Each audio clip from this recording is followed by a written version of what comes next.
Hello, hello. Thanks for coming. Before we begin, I'd like to welcome delegates from the network, which is something I've always wanted to say. Makes me feel like I'm in the Phantom Menace. The network is one of the festival's talent schemes. I think we're going to have a look at a little taster of what that's all about now. The network. The industry's most exciting introduction to TV. Mingle with the cream of the telly world at the famous Edinburgh International TV Festival. 4 action-packed days of masterclasses, face-to-face careers advice, and practical TV-making workshops. Our networkers walk away with the confidence, skills, and those all-important contacts to get out there and get ahead. The delegates come from all corners of the UK, a diverse pool of the most creative, curious, and ambitious talent around.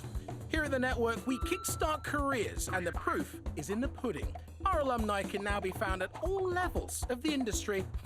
Winky, winky. The network is a once-in-a-lifetime opportunity, eye-opening, inspiring, and fun. And did I mention, it's all for free, thanks to you, the delegates. We love you. Brilliant. Thank you very much. Now, anyway, good afternoon. This is a TV industry festival, but I'm imagining that first and foremost, most of you are here in this room primarily as fans of what we're going to talk about.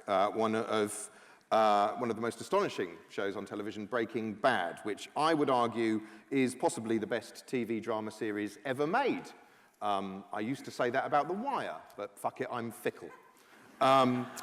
Breaking Bad somehow manages to be a gripping thriller, a morality play, a laugh-out-loud black comedy, and a complete and utter subversion of the established rule about having a sympathetic lead character. In a moment, we'll be meeting TV's very own Heisenberg, Vince Gilligan, the creator of Breaking Bad. But first of all, let's take a look at, and I will warn you, if I'm assuming you are up to speed with Breaking Bad. If you are not up to speed with Breaking Bad, what you're about to see is going to take you up to the end of season 5A, okay? So if you're still in the middle, if you're in like season 3 or something like that, close your eyes and ears for about 2 minutes, 42 seconds, okay?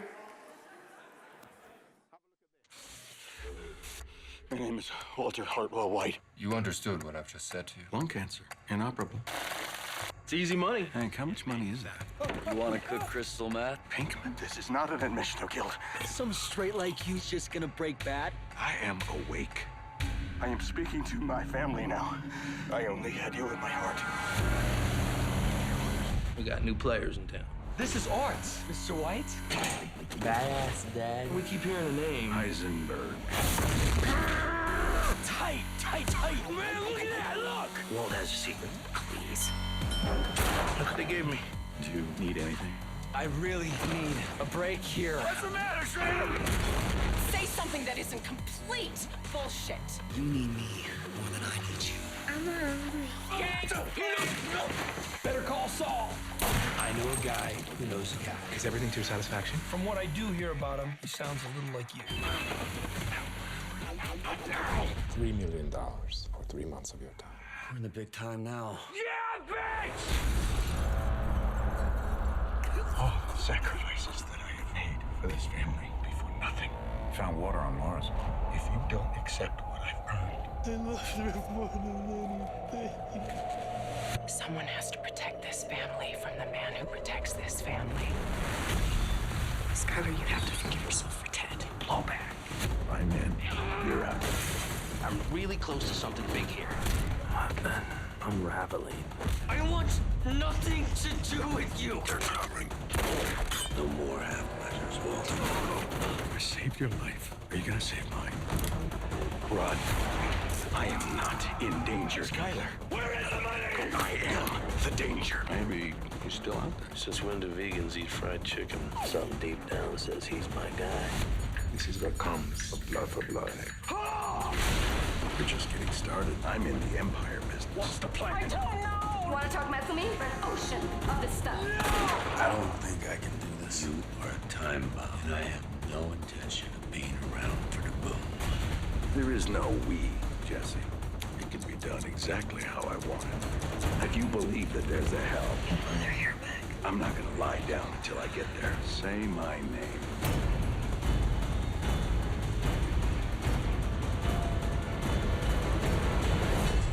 Eisenberg, you're goddamn right. Are you ready? Ladies and gentlemen, the creator of Breaking Bad, Vince Gilligan.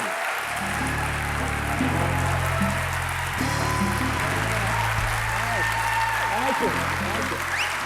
Thank you. Wow. It's quite a popular show you've come up with here. Yeah. I'm gonna before we talk about Breaking Bad, I want to ask how you first got into television. Am I correct in thinking that your first in was via the X-Files? Yes, indeed. I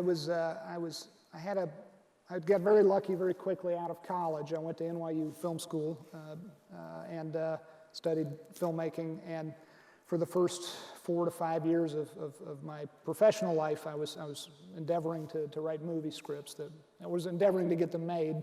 But around about 1994, 95, I got into television. Got in on a show that I was a huge fan of, The X-Files. And it was the second best job I've ever had after Breaking Bad. It was a wonderful job. It was like film school that I got paid to attend, and it was a marvelous job. I learned everything that I know about TV production and writing for TV from that job. And you were literally a fan. You wrote a script for the show as a fan. Is that correct? I was very much a fan. I watched the show from the very first episode, and I told my agent, my feature agent, in around about early 1994, I said, "You got to watch this new show. It's fantastic." And she said, "Well, as luck would have it, I'm related by marriage to the man who created it. Would you like to meet him?" And I said, "Yes." You know, that's the Hollywood nepotism, the infamous Hollywood. It's just ugly nepotism. It's That's ugly what this is nepotism. all about. Yeah, Okay. Exactly. So I was out I was living in Virginia at the time on the East Coast, went out to the West Coast for movie business sometime around the middle of 1994, and for some movie that never actually came to fruition, but instead, in addition to that meeting, the various movie meetings, had a meeting with Chris Carter, the man who created X-Files, and just told him what a great job he was doing, and he said, "Do you have any ideas for an episode?" And I said, "Well," and I just kind of made something up on the spur of the moment. Right. I just was a fan, and I was not thinking they were hiring. I was not looking. I was not a snob about television. It was just that I had a house and I had a girlfriend. I had a family 3,000 miles away in Virginia, and I wasn't in the market to move to Los Angeles, which I knew I needed to do if I was going to work on a TV show. You can write a movie from anywhere, but to be on a TV staff, you have to be present.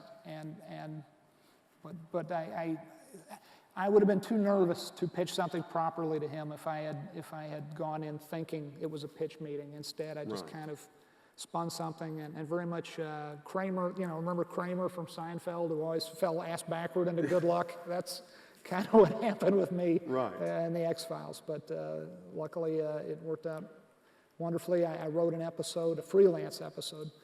They produced it. It was a great experience. And when Chris Carter said, "Would you like to join the staff full time?" I thought about it and realized my movie career at the time was going nowhere.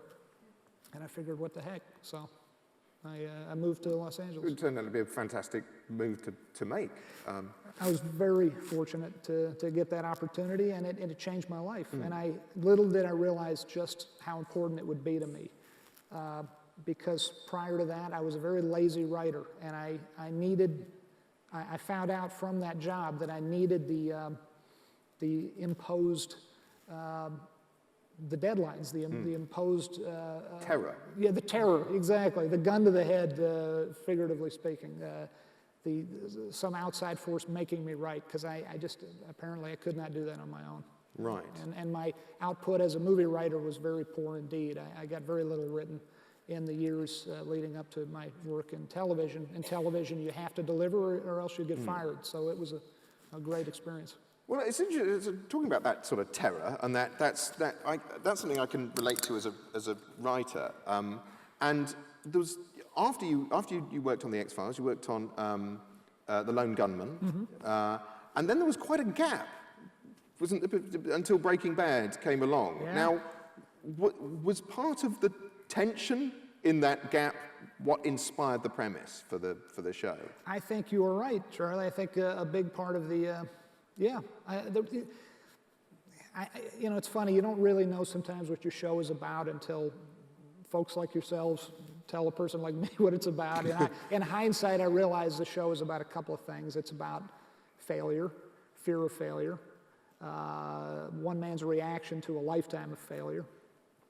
It's also about a man having the world's worst midlife crisis. And in hindsight, I realized I was about to embark on one. I was about to turn 40 years old when I came up with Breaking Bad, and I had been out of work for about X-Files ended in 2002. It was about 2004 that I came up with the idea for Breaking Bad. So it had been 2 years in the wilderness, so to speak. I had done a couple of ill-fated rewrite jobs. I got fired off a rewrite job of a horror movie I was supposedly rewriting for. I got fired for being too slow because, again, no one was holding a gun to my head, figuratively speaking. But it was, I think you were exactly right. Breaking Bad somehow came out of some issues and frustrations I was probably having at the time. Because, I mean, I saw this, like, on YouTube, you can go and see this, like, Aaron Paul's, like, audition tape. Yeah. And in there, I noticed that there's the scene where he's talking to Walter, and he says, dude, you're like, what, 50? And Walt corrects him and says, I'm 41. Now, so in the series, he's 50, isn't he? So was he literally the same age as you? Yes, you were correct. I'd forgotten that. Thank you for reminding me of that. The original, it's funny because I always had Bryan Cranston in mind, and yet I was thinking of a 40-year-old. Bryan Cranston was 50-ish at the time, so we changed it from the audition version of the script. We changed it subsequently once Bryan said yes to the role. But yeah, Walter White and I, unfortunately for me, share a lot of similarities. Right. Pre-meth cooking, Walter White. Not Heisenberg so much. Heisenberg is much more interesting than I am. So. Well, I heard that. I mean, I've heard you say that literally the idea about the meth cooking came about you were having a conversation with another writer friend of yours who said, well, we might as well, why don't we just get an RV and go and cook meth somewhere in the desert? Absolutely. It was a buddy of mine named Tom Schnauz. He and I went to NYU Film School together. He was a writer with me on The X-Files and on the Lone Gunman show. And about 2004, we'd both been out of work for about 2 years. And he got a very strange sense of humor, as do I, ultimately. And he made a joke about cooking crystal meth, putting a meth lab in the back of an RV. He's not actually doing that now, is he? As far as I know, no. He would keep it from me, though. But he was making a joke, and during this phone call, it's an odd thing. It's one of those eureka moments that you hope and pray for as a writer that unfortunately do not come that often. But as he made this goofy joke, suddenly I can't say the whole story popped into my head, but the character, who I, at that moment, did not have a name for, popped into my head, the character who would become Walter White. I think what intrigued me, and again, reverse engineering in hindsight, I think what interested me was that I was talking to a very straight arrow guy who nonetheless has a strange sense of humor, but nonetheless a very straight arrow, law-abiding, middle-aged citizen. You could describe me similarly. We were, these sort of plain vanilla couple of guys talking about what would it take for us to become criminals.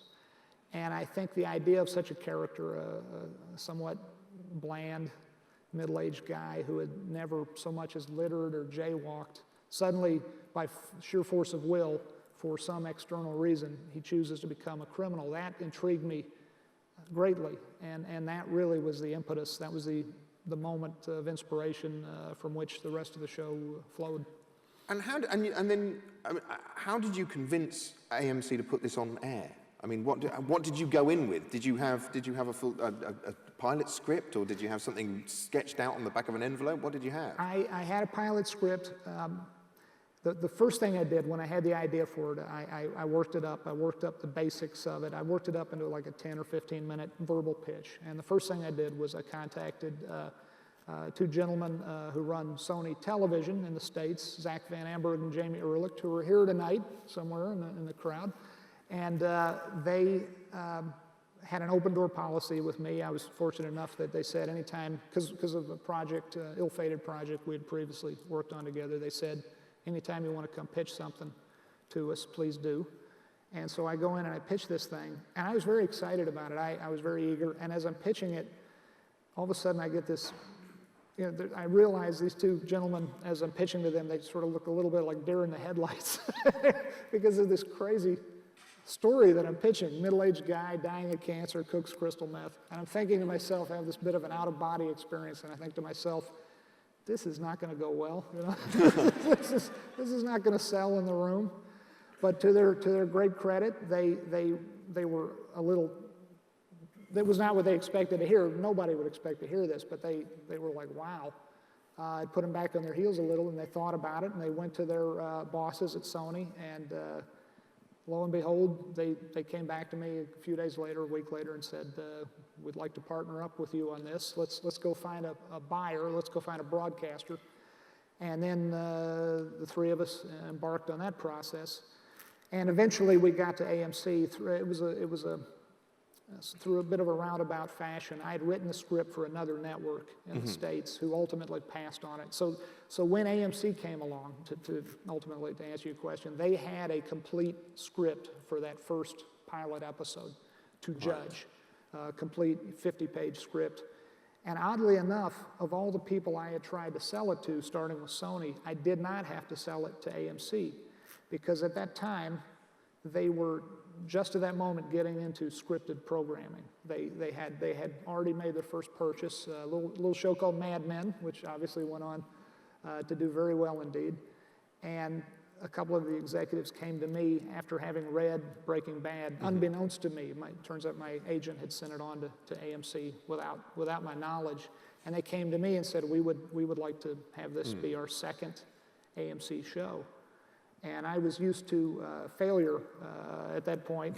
I've been very well trained in the ways of failure for a great many years, working in TV and also in movies. So when people come to you and say, we really want to do this thing, you kind of wait for the other shoe to drop. You kind of wait for the punchline. You sort of are Walter White, basically, aren't you? I mean, so you seized the opportunity with both hands, basically. Much like, well, I think we're gonna have a quick look at a clip here from the very first episode. This is not an uplifting moment. This is Walt getting his cancer diagnosis. Mr. White? Yes. You understood what I've just said to you? Yes. Lung cancer. Inoperable. I'm sorry. I just need to make sure you fully understand. Best case scenario with chemo, I'll live maybe another couple of years. See now, not a barrel of laughs at that moment.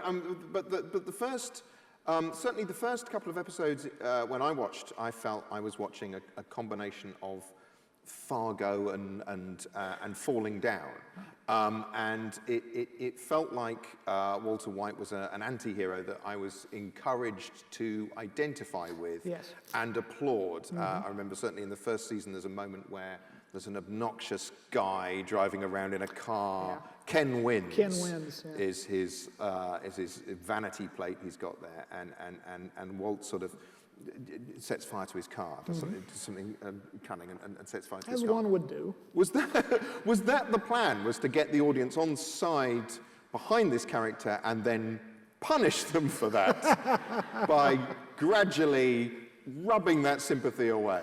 Well, There was no punishment intended, but yes, you were exactly right, Charlie. At the beginning, I was very concerned that we would.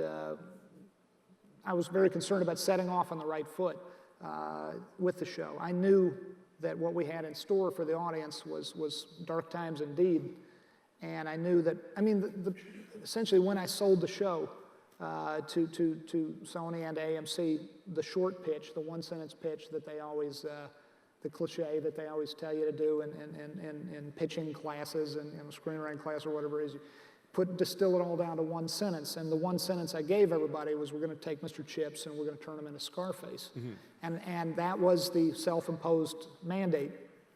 That was the point of the show. And because I knew Walt would get very dark and in the process very unsympathizable, I figured we ought to start him off sympathizable. We should feel sympathy for this man.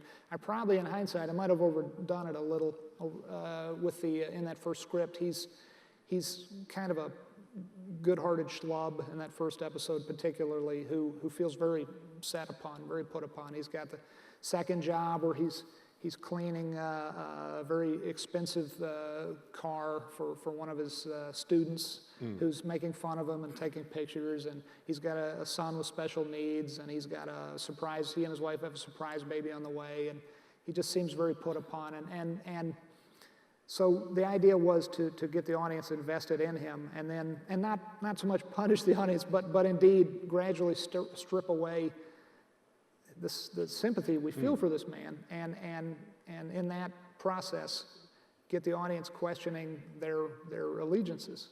But what makes you want to do that? Because on the one hand, I think it's a real crowd-pleasing show, and on the other, it's a real crowd-confounding experience because it pulls you in such unusual directions that this guy that you're programmed to root for, you feel as a viewer, is becoming more and more unsympathetic. What is it that makes you want to do that?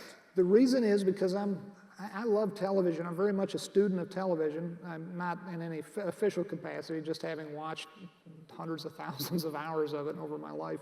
And the thing I realized that we all realize, I think, when we stop to think about it, about television, is that it's a place that rewards stasis. It promotes stasis in its storytelling.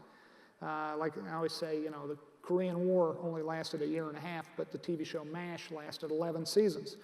And in that show, in season 11, with some minor distinctions, essentially Hawkeye Pierce is the same guy in the last episode as he is in the first episode. Marshall Dillon is the same fast in the draw, good-hearted, small-town marshal in season 19 of Gunsmoke as he is in season 2.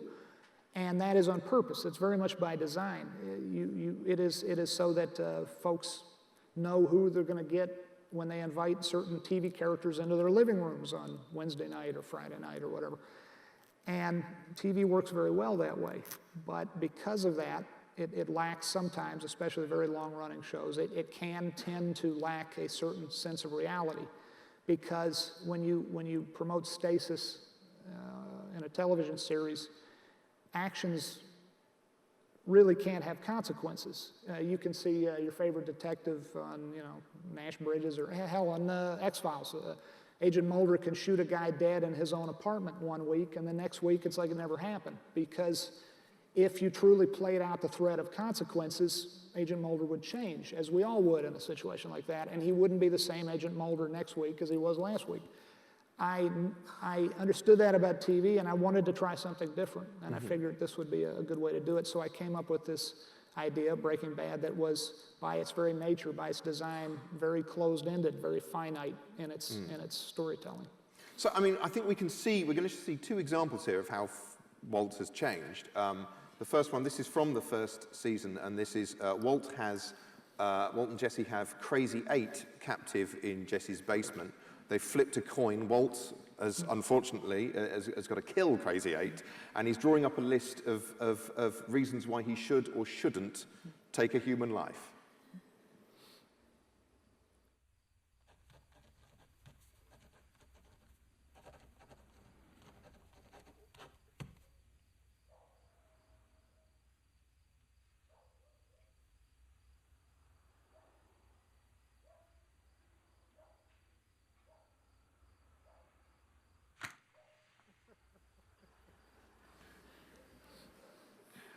And it's not easy for him at that stage. And then, I mean, and after that, he does kill Crazy 8, but he doesn't want to, and it's only when Crazy 8's trying to stab him with a bit of broken plate in a rather desperate scene. And now I think if we move on to, here's another moment where we can see how much Walter's changed. This is probably the moment that tested certainly my sympathies as a viewer the most. This is a moment where Jesse is asleep with his new girlfriend Jane. They've taken heroin, and Walter's come in to try and wake Jesse up. I think we can have a look at that moment now. Jesse. Jesse. Wake up. Jesse. Wake up.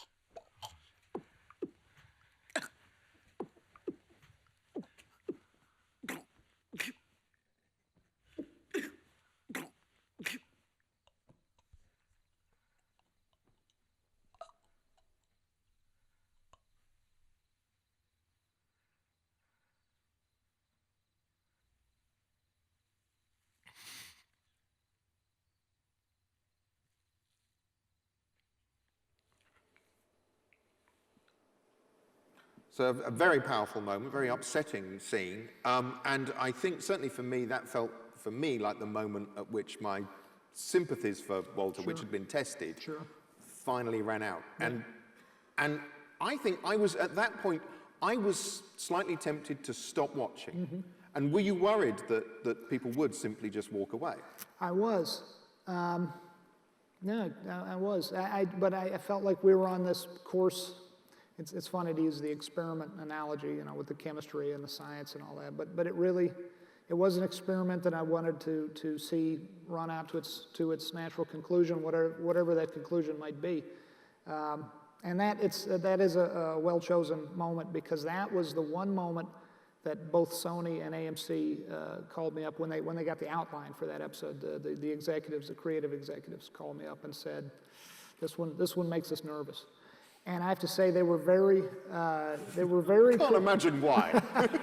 Well, we had done a lot before that moment that would have made most networks and most studios nervous. So it's a credit to them that was the one, and I think pretty much only moment that we had a big phone discussion about the virtues or lack thereof of doing that scene. My original version that I never even presented to them. I got voted down by my 6 writers on my writing staff. My original version was that he gives her a second dose of heroin. He kills her on purpose. Really? Yeah. And you're a monster. You have to understand the context. She is going to ruin, in his mind, she's going to ruin everything for him and potentially out him to his family. And I'm not saying he is a good guy. He clearly is not. Well, no, but he has a reason for what he does. That is a testament to the writing, is that even in that moment, I could understand. There was a logic to what he was doing. Right, sure. That in his mind, it was almost like not a mercy killing, a mercy lack of intervention. Right. It was a terrible sin of omission. Yeah. So I mean, it's interesting. So you talk there about you've mentioned that you were outvoted by your writers there. So I mean, you're the showrunner here. You're the Heisenberg of Breaking Bad. I could have instituted some sort of executive fiat or veto power or whatever, I suppose. But the old expression, if enough people tell you you're drunk, you need to sit down. And I trust my 6 writers very much, so they told me I was drunk at that point. Right. I mean, how does it work? How does it work? The makeup of the show. What is the level of your involvement? Do you have your fingers in everything down to? Do you choose the typeface for the end credits? Do you are you that obsessive? Pretty much. And honestly, I think probably plenty of folks in this audience can speak to this who do this job. If there are folks in the audience who run shows in the UK, and they would probably second this. It's a kind of job that attracts control freaks. That would definitely describe me. Right. But the most important job I did, I have to say did in hindsight, not in hindsight, but in past tense, because unfortunately for me, for us, this show is now in the past. But the way we would do it, the most important job for me was running the writer's room, and that's where I spent most of my time. But we had a really good system with the iPads and whatnot. We shot 800 miles away from our writer's room in Burbank, California. We shot quite a bit away in Albuquerque, New Mexico. Mm-hmm. But with this technology now, like for instance, our director of the prepping episode could use his or her iPad and shoot video of a location and send it straight to me, and I could say yay or nay. You know, similarly, we get photos of wardrobe or props or whatnot, and I could exercise my control freakitude. Right. It's like playing a God game on your on your iPad. It's like Nero, except you know. So and how does the writers' room work? Because I mean that's it's in the UK the model tends to be that the more sort of idiosyncratic drama series tend to have shorter runs and tend to be written by one individual, okay.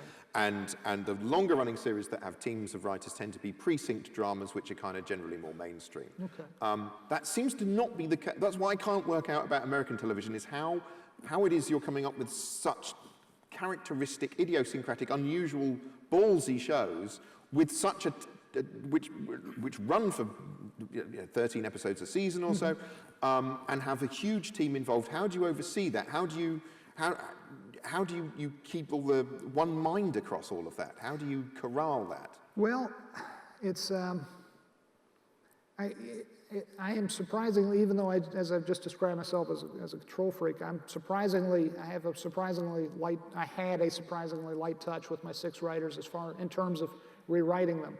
I really wanted them. I didn't want to rewrite every script. What I wanted to do was get everybody on the same page, get everybody in the same headspace in terms of being able to write these characters, to understand and be able to write their voices. And it took, of the 6 years we did this, it probably took the first 4 years for us to really dial it in. But we spent a lot of time together, I guess is the best answer. The 7 of us, 6 writers and myself, spent endless hours together in our writer's room, and our little, I always call it the sequestered jury that never ended. We stayed in this room for hours on end, and we discussed every aspect of the show and of each character's behavior, where their head was at, so to speak. And it took us, on average, about 3 weeks per episode to break these stories, to figure out plot point by plot point and beat by beat each episode. It actually only took 2 weeks after that point for the individual writer to go off and write the thing. The really heavy lifting part of the job was the breaking of the story, which was all hands on deck, all 7 of us together. And I think if I could point to any one reason for the show feeling like it was of one mind, it was that we were blessed with the proper amount of pre-production time, of writing time, of thinking time, of time spent, when we can just concentrate on the characters and their motivations and their fears and their obstacles and all those kind of things without the phone ringing every second, with somebody on the other end asking some production question. We had a great many months of lead-up time before production even began. So and sometimes you'd let yourself be outvoted in that process. So would it and so how would it work? How much of a season would you work out in advance? Now, as I understand it, things don't always go. You would change your mind. As I understand it, Jesse Pinkman was originally marked for death. Yes. Yeah. Was supposed to die at the end of the first season. Is that correct? That is correct. This was before we cast Aaron Paul, and I had this in a purely structural or mechanistic sense. I had the idea that this character, this young meth cook, would give Walt his entree into the business, would be his guide into the underworld, so to speak. And once he had fulfilled that purpose, he would, or rather we would kill him off in some horrible manner, and use that. The point of that being that it would spark Walt to action. Walt would feel guilty. Walt want to seek revenge. This would all happen in Series 2 after Series 1 ended. And as soon as we cast Aaron Paul, I mean, very shortly after, I directed the pilot, and seeing him, working with him, directing him in the pilot, it was very clear to me halfway through the pilot even that this guy was just too good to kill off. Right. And I told him that. But he was... That's a dangerous thing to say to an actor, isn't it? Apparently it was. I thought I was doing him a favor. I thought I was giving him a compliment. I said, hey, guess what I was going to do to your character? and he got very nervous. And his eyes got very big. But I meant it as a compliment. But I don't think it had occurred to him that he could be killed off. You don't say the opposite to people ever, do you? You know, I wish he would die. I've heard about showrunners who've done that, who've had the 2 scripts in the drawer saying, next week, this is the episode you live, this is the episode you die. Which really? one? To actors who are acting up a bit. Yeah. That's not a bad. That's. I think Stephen Bochco did that. It's like A Christmas Carol or something.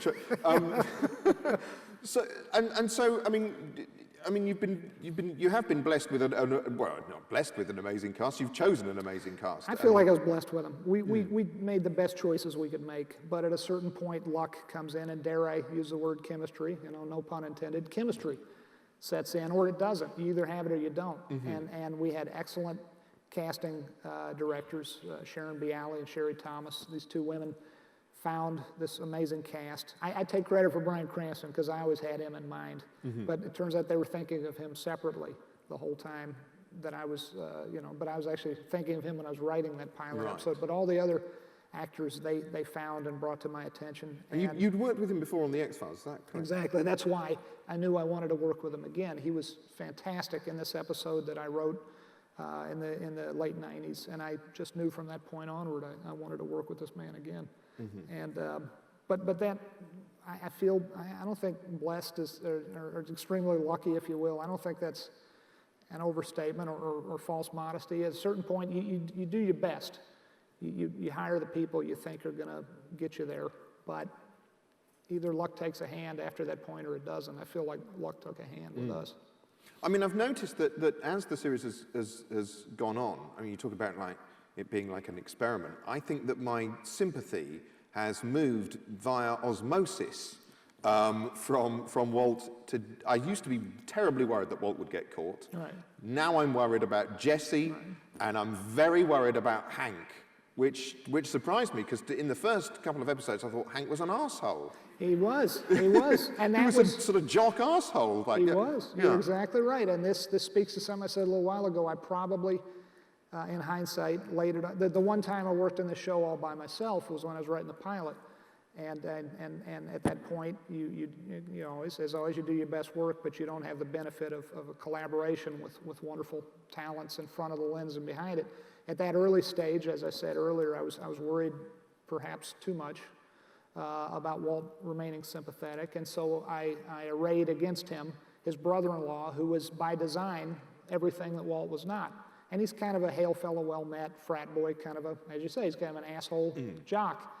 And it makes it even more painful for Walt that Walt's own son seems to gravitate more toward his fire-pissing uncle than he does the old man, you know.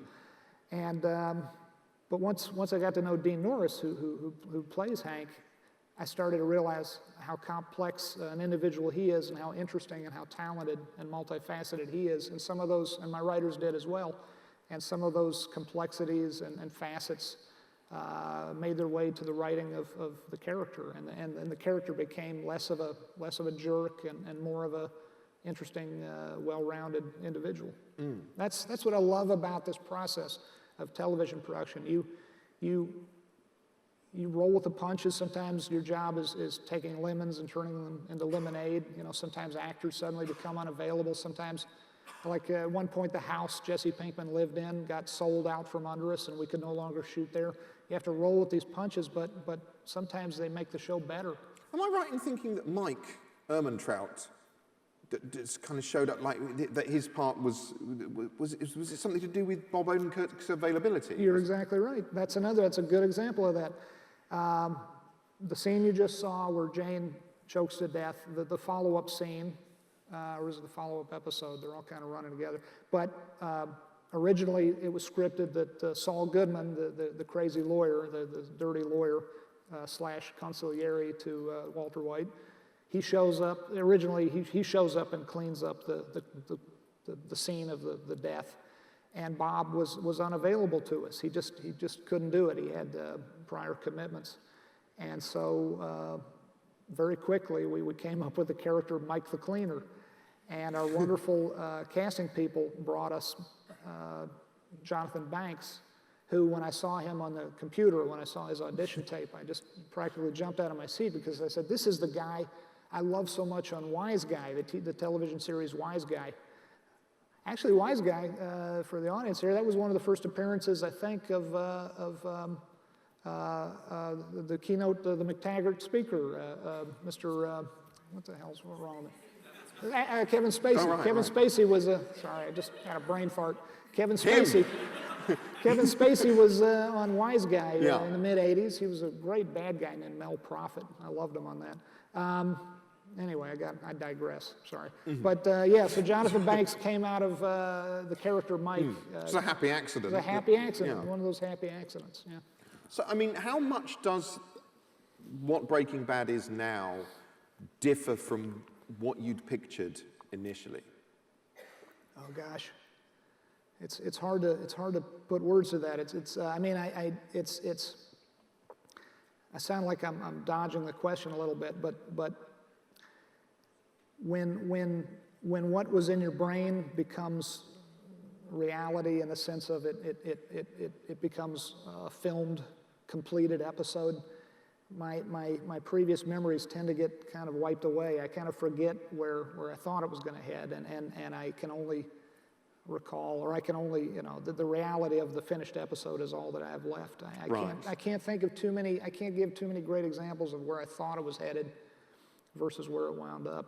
It was all going to end it was going to become a musical in season 3 or something. I mean, we abided by the original intention, which is take the good guy and have him transform himself into the bad guy. We stuck by that. I mean, I'm not giving anything away to say that. You've already seen him. Yeah, don't spoil it. If you spoil something, I'll throw this chair at you.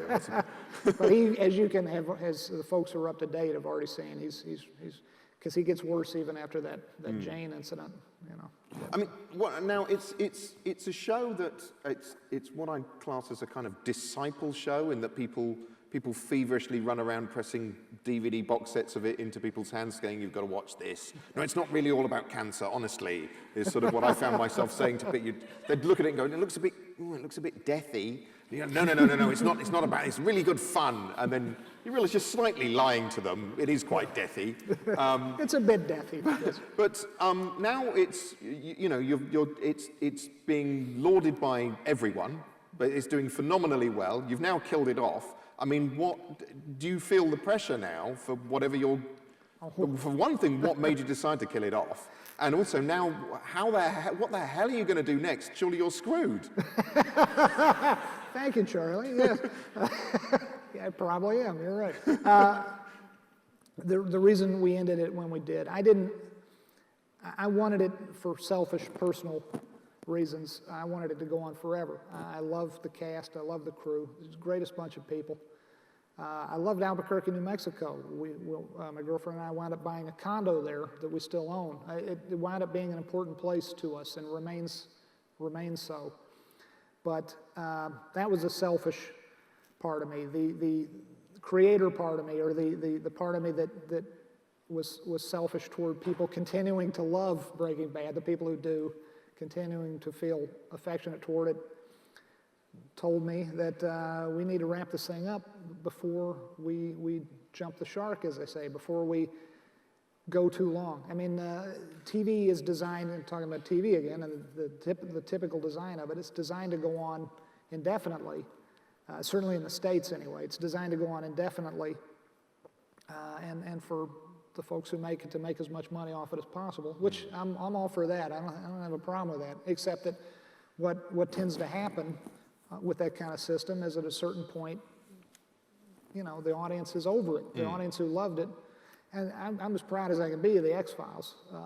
That was a wonderful job, but by and large, people tend to think that its best seasons were not its final 2 or 3, and that perhaps if we had ended it a couple seasons prior to those, so when you think of that, and you've worked that hard on those you worked as hard on those final seasons as you did on the previous, golden age ones, if you will. It puts the thought in your mind that maybe we better leave this party sooner rather than later.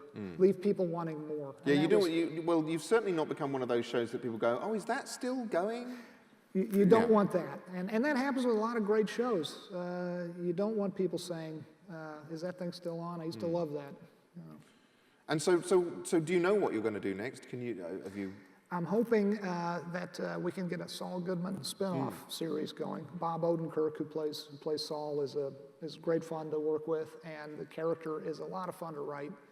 And a man named Peter Gould, who actually created the character, one of my writers who created the character back in season 2 of Breaking Bad, is working on it with me, and hopefully we can get it going. So that should hopefully we'll actually see the light of day. And I knock on wood, I have a good feeling about it. Right. I think we're going to take some. I think we can take some questions from you lot.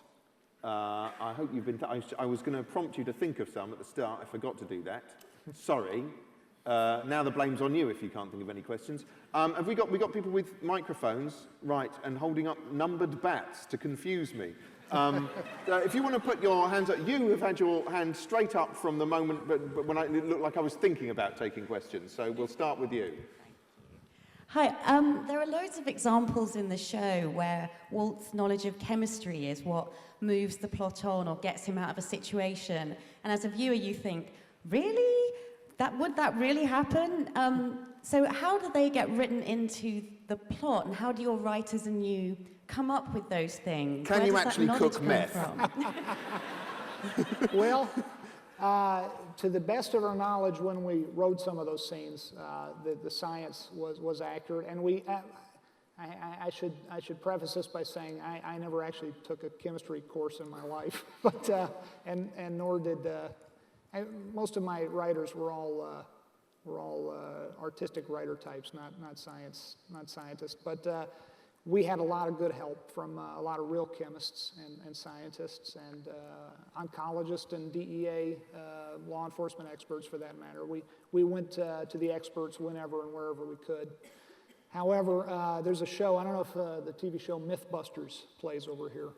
I don't know if that's... I think it shows somewhere, yeah. We have a show called Mythbusters in the States in which two gentlemen basically test out certain myths, and they did a Breaking Bad episode that aired actually a couple of Mondays ago in the States, and I was on it with Aaron Paul. It was a lot of fun to tape, but unfortunately they tested the mercury fulminate that Walt uses to blow up Tuco's office, and they also tested could you actually would hydrofluoric acid actually eat through a porcelain bathtub, and unfortunately, we got busted on both those. They didn't actually work. It's kind of reassuring, actually. And then they picked out a much better acid for us to use if we were ever to do it again. So they were very helpful in that sense. If only they'd been around at the start. Where were they? Have we got another question? There's a guy down here. Charlie quite rightly identifies Breaking Bad as one of the greatest television programs of all time, but it seems to be part of a golden era in the States. To what extent would you say the kind of Napoleonic powers of the modern showrunner has helped to make that happen? Wow, I like that question. That's an excellent question. I think. Well, you know what? I have to give all credit to David Chase, who created The Sopranos. I don't think there would be a Breaking Bad without The Sopranos. There probably wouldn't have been a Shield. These shows basically paved the way for anti-heroes in television. But as far as showrunners, I hesitate because I think showrunners have always. I think they're more talked about now. I'm one of the many beneficiaries of that. It's nice to be recognized in that sense. But I think showrunners probably historically have always been a bit Napoleonic in that sense. They've always had their fiefdom their particular show and you know, reigned fairly powerfully over it, with the exception that the studio and the network can always countermand. So it's a bit of a limited kind of a little, it's a bit of a Liechtenstein or you know, whatever compared to, you know, it's a small kind of a little fiefdom or Monaco or something. But I tell you, this so-called golden age has been great for folks like me. It's been I have to think back to a Rod Serling. You know, there's always been showrunners, obviously, and excellent ones and powerful ones, but this is not since Rod Serling was a household face for the Twilight Zone, household face and name, have folks like myself had an opportunity to you know, to appear before audiences and be recognized for what we do. It's been Is that what's going to happen in the last episode? Is it going to pan up to the heavens with you doing a Rod Serling style monologue you know, on morality? I don't want to ruin the ending. That would stink. That would be a bad ending. Somebody very keen over there with their hand up there in the white. Hi, Vince. We talked 10 minutes in London Tuesday, but I have one more question. You said in London to me that the films that inspire you are by Kurosawa, Friedkin, and of course visually the westerns of Sergio Leone. Could you go into that? Why Kurosawa? You know, I mean, Kurosawa is just, for instance, and I could sit here all day listing influences and listing directors. Those are three excellent examples. There are many, many more, but using Kurosawa, I mean, the guy was a master, just a master storyteller. Doesn't matter that I don't speak a word of Japanese. You can, you know, so much of what's going on in those movies of his, I'm understanding through the marvelous acting and the marvelous, you know, and his direction of the actors. One thing I love about Kurosawa, and this is one of many, many things, but he would compose for, you know, a wide screen, and he would not, TV, I'll speak for TV in the States, it's very much this. Even on the X-Files, which was a wonderful show, a lot of it came down to cropping into the forehead, everything's tight close-ups, and I was realizing that the TVs are so much bigger now than they were even 10 years ago. We've got these amazing widescreen TVs, and I was thinking of Kurosawa and his compositions in The Seven Samurai or Hidden Fortress or, you know, Yojimbo. He'd let the story linger. He'd linger on a wide shot. He'd let the story play out on a wide shot, and I realized, using this as an inspiration for Breaking Bad, I realized we had the facility to do that now with these big TVs that many of us have now, versus the little 19-inch tube TVs we were used to for so many decades. So that using Kurosawa as how he had an indirect effect on Breaking Bad, that would be my answer to that. We're talking about sort of cinematic composition. There was a lovely moment in the latest episode where you see there's an encounter between Hank and Walt, and it's shot like a Western shootout. That must have been deliberate. Yes, very much. Yeah. In the last episode, that was an amazing director, producer-director, who's directed more episodes of Breaking Bad than anybody else. Her name is Michelle Maclaren, and she currently is across the Irish Sea directing an episode of Game of Thrones in Belfast. And she was our go-to director and our lead director on the series since season 3. And when new directors would show up at Breaking Bad, she would show them the first, speaking of Sergio Leone, she would show them the first 15 minutes of Once Upon a Time in the West, this amazing cold opening that movie starts off with very little dialogue. And what we love about Leone and what inspires us in Breaking Bad with his compositions is he'll cut from like a choker close-up to just this insanely wide vista where the characters are all this big on the horizon. He'll pop back and forth with that kind of visual storytelling, and we use that kind of, we steal from the best is what we try to do. Yeah, you have fetishistic meth cooking sequences as well that are shot like sort of chemistry porn. Makes it look great. Another question from there's a guy there, like that was a nice little wave. Thanks. Hi Vince. Vince, what is it about the drugs trade that makes it creatively so attractive to writers like yourself? You know what it is?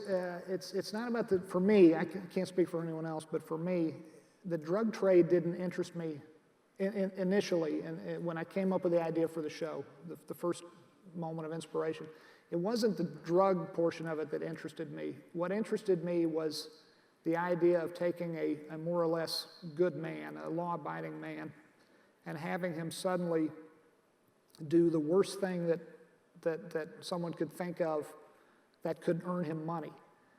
I mean, I really wanted him to take a good guy and have him do a terrible thing. I mean, this sounds awful to say, but if there was a way to make money off child pornography, I might have gone that for him. To do it, not that's a terrible example. But the point being that was a bad example. The point being, I really wanted to take a good man and have him do the worst thing imaginable, but for the reason that it would make him a lot of money. So drugs serve that purpose structurally, story-wise, mechanically speaking. The drug business, criminality in general, I find as interesting as anyone. And by that I mean, from a distance. You know, I love the movie Scarface. I love watching Tony Montana in Scarface. Watching the movie is exciting. I wouldn't want this guy in my neighborhood. I'd cross the street to avoid him if he were a real person. It's funny how viscerally we get excited by the gangsters of the world, or at least the fictional ones. Sometimes by the real ones when we read about them in the newspaper and whatnot. But we don't really. We want to viscerally sort of inhabit them or see what their life is like from afar. We don't really want them in our lives on a personal level, at least I don't. So I don't think criminality in general I find interesting as a source and an engine for drama, but not much past that, I would say. I suppose it strikes me that it's gone from, like I was saying in the early episodes, cheering on the anarchy of what he's doing to showing us I mean, is it quite a conservative show at heart? You know, it's like quite a sort of morality play, really, isn't it? I mean, is that what you're interested in? Well, you know, I like the idea of showing that actions have consequences. I'd like, you know, I don't know, you know, I think about it a lot. I think we all want to live in a world that makes sense, a universe that makes sense, that seems to have some sort of structure to it. I think we all, whether we're religious or not, whether we're spiritual or not, I think in general folks cotton to the idea of karma, the idea that if we are good, some good will come of that. People who are bad, you know, bad things will come back to them. I don't know that I'm very agnostic I want to believe in that. I find myself more agnostic the older I get, but I'd like to believe that we live in a world that's not just meaningless and chaotic. And to that end, this little corner, this fictional corner of the universe that I get to be the puppeteer for, I like the God. Well, I like it to feel like there are consequences to Walt's actions, and they are very dark indeed. Without trying to be moralistic about it, I like the thought that there is some sort of karma in this fictional universe of Breaking Bad, if not in the real one, and hopefully there is in the real one too. That's control freakery. Yeah, it's control freakery. That's you're just I'm psychoanalyzing you badly. I think that's all we've got time for. It's been somebody that wasn't a Nazi salute. That was an attempt to ask a question. Have we got time for one more question at all from the audience? If it's really super fast question. Hello. Oh, okay. Whoever's got the mic. Sorry. Hi. Yes. Hi, Vince. It's going to have to be Quick really question. quick. Just following on from the morality play idea.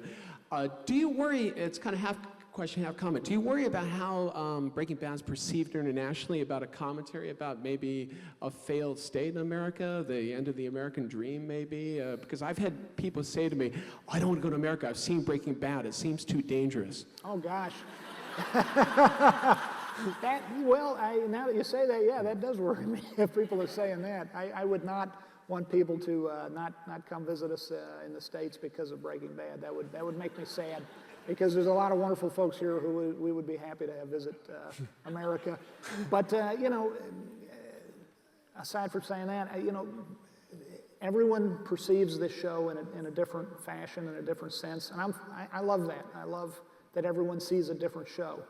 It's, what I see personally, I see that it's a show about one man. It's a character study about one man and the terrible decisions that he has made and the terrible consequences that those decisions have wrought upon the people around him whom he loves, his family and his friends. I think that's a legitimate way to look at it. It's also, you know, this show, once we make it and it's out there in the world, it's everyone else's show just as much as it is ours, and everyone has a equally legitimate take on it and viewpoint on it. A lot of people do see it as a sort of a statement, perhaps, about the failed healthcare service. I don't know if it's completely failed, but it's pretty screwed up. I was going to say, it's basically an advert for the National Health Service. It's why we don't have RVs with meth labs touring the Highlands. But having said that, that was never, there was no real political intent intended, but yeah. I'm going to have to wrap up. Thanks very much to Sony Pictures Television for sponsoring this interview, and thanks most importantly to Vince Gilligan. Thank you guys. Appreciate it. Thank you. This is fun.